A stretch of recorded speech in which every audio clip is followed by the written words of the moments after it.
Hello বন্ধুরা, কেমন আছো তোমরা সকলে? আশা করি তোমরা সবাই খুব ভালো আছো।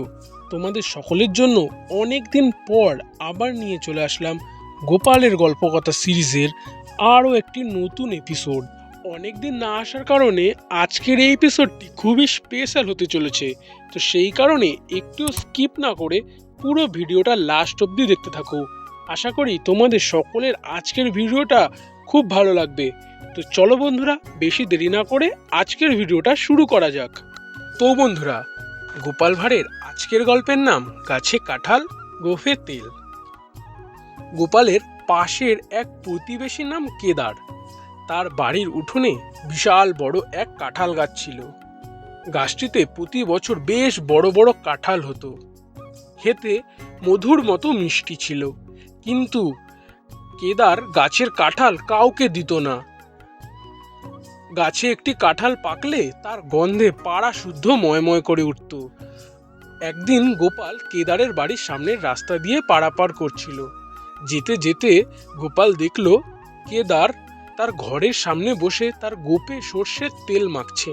গোপাল জিজ্ঞাসা করে বলল, কি হচ্ছে কেদার ভায়া? কেদার বলল, গাছে বড় কাঁঠালটা পাকবে মনে হচ্ছে, তাই গোপের তেল মাখছি। কাল সকালে ওই কাঁঠালটা দিয়েই আমার জলখাবার করার ইচ্ছে আছে। গোপাল বলল, একটু বেশি করে মেখে রাখো, যদি কাঁঠালের আঠা তোমার গোফে লেগে যায় তাহলে সেটা পরে তুলতে অনেক মুশকিল হবে। এই বলে গোপাল রাস্তা দিয়ে চলে গেল। সেই দিন রাতে কেদারের বাড়ির বড় কাঁঠালটা চুরি হয়ে যায়। পরের দিন গোপাল যখন কেদারের বাড়ির সামনের রাস্তা দিয়ে যাচ্ছিল, কেদার তখন গোপালকে ডেকে বলছে, জানো গোপাল, আমার গোপে তেল মাখাটাই সার হলো, কাঁঠাল খাওয়া আর হলো না। কাল রাতে আমার কাঁঠালটা চুরি হয়ে গেছে। গোপাল ভীষণ দুঃখ করে বলল, আর কি হবে কেদার দাদা, একেই বলে গাছে কাঁঠাল আর গোফে তেল। তো বন্ধুরা, আজকের এই গল্পের থেকে আমরা জানতে পারি যে কোনো কিছুর আগাম অপেক্ষা করে থাকতে নেই, তাহলে সেই কাজটি কখনোই সম্পূর্ণ হয় না।